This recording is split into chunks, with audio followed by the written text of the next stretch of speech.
Hello दोस्तों, कैसे हैं आप सब। उम्मीद करता हूं कि बढ़िया होंगे। और आज की वीडियो में हम आपसे डिस्कस करेंगे modern history of India, Bharat, आधुनिक भारत का इतिहास से रिलेटेड कुछ क्वेश्चन। और उससे पहले हम आपको बता दें कि अगर आपको यह वीडियो अच्छी लगती है तो कृपया लाइक कीजिएगा और चैनल को सब्सक्राइब करना मत भूलिएगा और बेल घंटी को बजाइए ताकि नोटिफिकेशन अगर हम कोई वीडियो लेकर आते हैं तो आपको सबसे पहले पहुंचे। वीडियो क्वालिटी सॉरी दोस्तों, वॉल्यूम इसका थोड़ा स्लो आ रहा है, कुछ प्रॉब्लम हो रही है, तो कृपया अपने मोबाइल में स्पीकर को फुल कर दीजिएगा वॉल्यूम को, ताकि बढ़िया से आपको सुनाई दे। तो बिना किसी देरी के आइए दोस्तों वीडियो को शुरू करते हैं। क्वेश्चन आता है दोस्तों, अंग्रेजों ने कोलकाता में निर्मित दुर्ग का क्या नाम रखा था। अंग्रेजों ने कोलकाता में निर्मित दुर्ग का क्या नाम रखा था। इसका उत्तर है दोस्तों फोर्ट विलियम।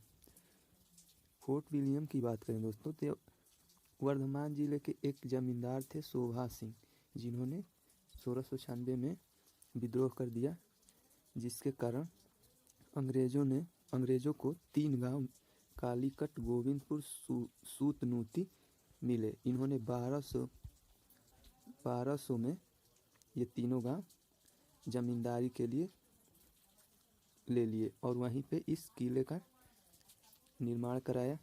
विलियम दोस्तों उस समय इंग्लैंड के जो थे चार्ल्स विलियम राजा थे, उन्हीं के नाम पर इस किले का नाम फोर्ट विलियम रखा गया। फोर्ट विलियम से दोस्तों एक और क्वेश्चन आता है कि फोर्ट विलियम कॉलेज कहाँ स्थित है। फोर्ट विलियम कॉलेज जो है दोस्तों कोलकाता में स्थित है और इसका निर्माण उस समय के गवर्नर लॉर्ड वेलेस्ली ने 1800 में कराया था। और यहाँ पे जो दोस्तों सिविल सेवक होते थे उस समय, उनका ट्रेनिंग किया जाता था, लेकिन वह अधिक आता था, इसलिए इसको बंद कर दिया गया, कुछ समय बाद ही बंद कर दिया गया। और एक और क्वेश्चन आता है, कोलकाता की स्थापना किसने की थी। तो इसकी स्थापना दोस्तों जॉर्ज चार्नोक ने की थी। जॉर्ज चार्नोक कोलकाता के स्थापक थे। तो उम्मीद करते हैं दोस्तों इस टॉपिक पे आपको पूरी तरह सहमत हो गए होंगे। तो आइए आगे बढ़ते हैं और देखते हैं नेक्स्ट क्वेश्चन। नेक्स्ट क्वेश्चन है, भारत आने वाला पहला अंग्रेजी जहाज कौन था। भारत आने वाला पहला अंग्रेजी जहाज कौन था। इसका उत्तर है दोस्तों रेड ड्रैगन। कैप्टन हॉकिंस के नेतृत्व में हेक्टर नामक पहला अंग्रेजी जहाज 1608 ईस्वी में सूरत के बंदरगाह पर पहुंचा और उसी जहाजी बेड़े में रेड ड्रैगन भी था। इसलिए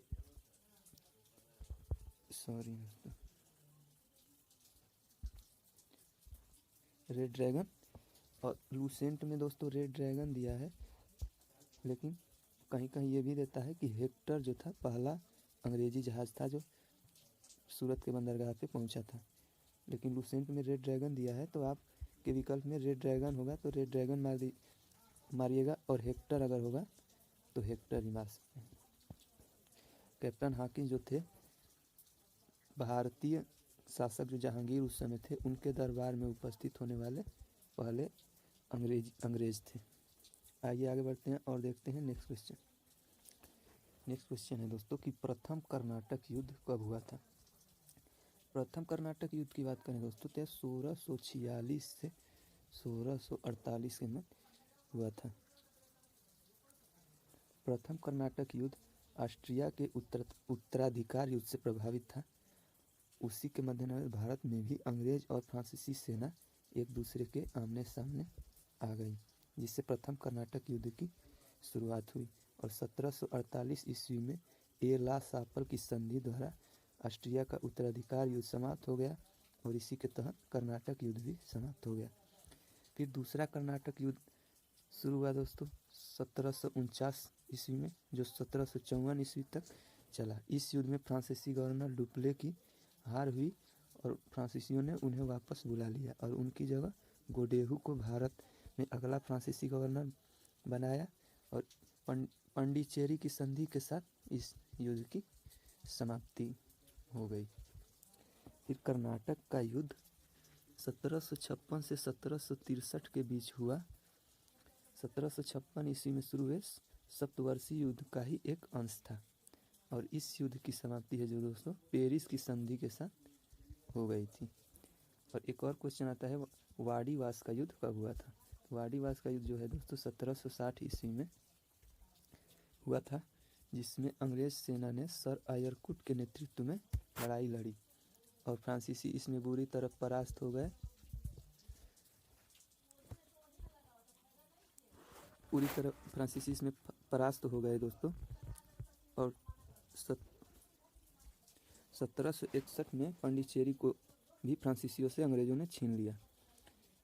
1763 ईस्वी में पेरिस की संधि द्वारा अंग्रेजों ने चंद्रनगर को छोड़कर शेष अन्य प्रदेशों को लौटा दिया, जो 1749 ईस्वी से फ्रांसीसी कब्जे में थे और यह प्रदेश भारत की आज़ादी तक फ्रांसीसियों के कब्जे में रहे।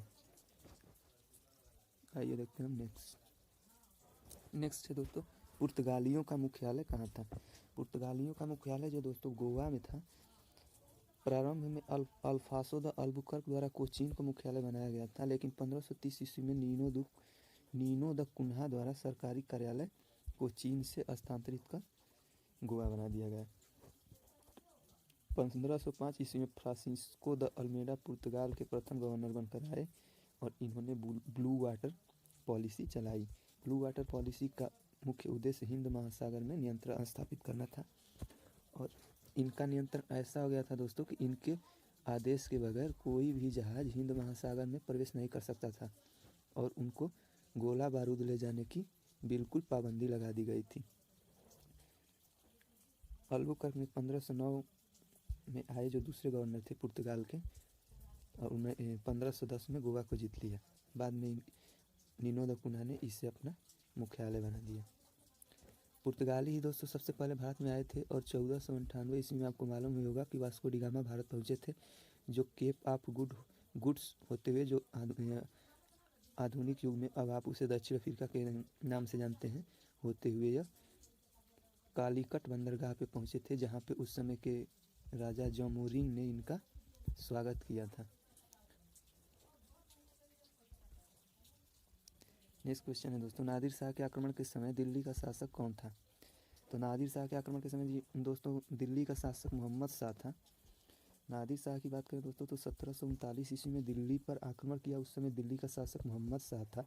नादिर शाह को ईरान का नेपोलियन कहा जाता है। नादिर शाह ने लगभग 70 करोड़ की धनराशि और शाहजहां का बनवाया तख्ते ताउस तथा हीरा कोहिनूर लेकर फारस लौटा। एक और क्वेश्चन आता है दोस्तों कि तख्ते ताउस पर बैठने वाला अंतिम मुगल बादशाह कौन था। इसका भी उत्तर है मोहम्मद शाह। उस समय तख्ते ताउस दोस्तों प्रसिद्ध सिंहासन था जिसका निर्माण शाहजहां ने कराया था। मुगल बादशाह शाहजहां जिसने ताजमहल बनवाया था अपनी बेगम मुमताज महल की याद में। आइए देखते हैं नेक्स्ट क्वेश्चन है दोस्तों गदर आंदोलन के नेता कौन थे। गदर आंदोलन के नेता कौन थे, यह इस साल के पीसीएस प्री में आया हुआ क्वेश्चन है। तो इसका उत्तर है वो दोस्तों सरदार सिंह भाकना। आपको विकल्प में यही मिलेंगे, सरदार सिंह भाकना जो इसके अध्यक्ष थे। उपाध्यक्ष इसके थे दोस्तों केसर सिंह थथगढ़। महामंत्री इसके थे लाला हरदयाल और संयुक्त सचिव थे पंडित लाला ठाकुर दास धूरी और कोषाध्यक्ष थे पंडित कांसी राम मदरौली। तो इसमें मेन दोस्तों यही थे सरदार सिंह भाकना जो 1913 में अमेरिका में सैन फ्रांसिस्को में इसकी स्थापना की। उस समय इसका नाम हिंद एसोसिएशन ऑफ अमेरिका रखा गया था। बाद में गदर पत्रिका के नाम पर इसका नाम गदर आंदोलन कर दिया गया। नेक्स्ट क्वेश्चन दोस्तों ये भी शायद इस साल के पीसीएस प्री में आया हुआ है कि 1927 ईस्वी में महाराष्ट्र में महाड़ सत्याग्रह किसने आरंभ किया था। इसका जो उत्तर है दोस्तों भीमराव अंबेडकर की अगुवाई में 20 मार्च 1927 को महाराष्ट्र के रायगढ़ जिले के महाड़ स्थान पर दलितों को सार्वजनिक चावदार तालाब में पानी पीने और इस्तेमाल करने का अधिकार दिलाने के लिए इस दिन किया था। महाड़ आंदोलन पानी पीने का अधिकार दिलाने के लिए किया था और इस दिन को ही दोस्तों भारत में सामाजिक सशक्तिकरण दिवस के रूप में मनाया जाता है। उस समय दोस्तों जो अछूत थे उनको सार्वजनिक जगह पर जाने की अनुमति नहीं थी। 1924 ईस्वी में समाज सुधारक श्री एस.के. बोलेन उस समय अंग्रेज़ों का उस समय गवर्नर जनरल थे, तो इन्होंने एक विधेयक पारित करवाया था जिसमें अछूतों को भी सार्वजनिक जगह जैसे स्कूल, कॉलेज, हॉस्पिटल पर जाने का अधिकार दिलाया था। लेकिन तब भी उस समय के जो सवर्ण वर्ग था इन लोगों को जाने नहीं दे रहा था। इसलिए भीमराव अंबेडकर की अगुवाई में 20 मार्च 1927 को यह चौदार तालाब में पानी पीने का इस्तेमाल करने के लिए यह सत्याग्रह किया गया था। इसमें लगभग 5,000 लोगों ने भाग लिया था, जो दलितों का सबसे बड़ा आंदोलन था। तो इसका उत्तर होगा दोस्तों भीमराव अंबेडकर महार सत्याग्रह आरंभ किए। नेक्स्ट क्वेश्चन है आर्य समाज की स्थापना किसने की थी। ये भी इस साल के पीसीएस में आया हुआ क्वेश्चन है दोस्तों, आप देख चुके होंगे। आर्य समाज दोस्तों एक हिंदू सुधार आंदोलन है जो हिंदू धर्म में सुधार के लिए प्रारंभ किया गया था।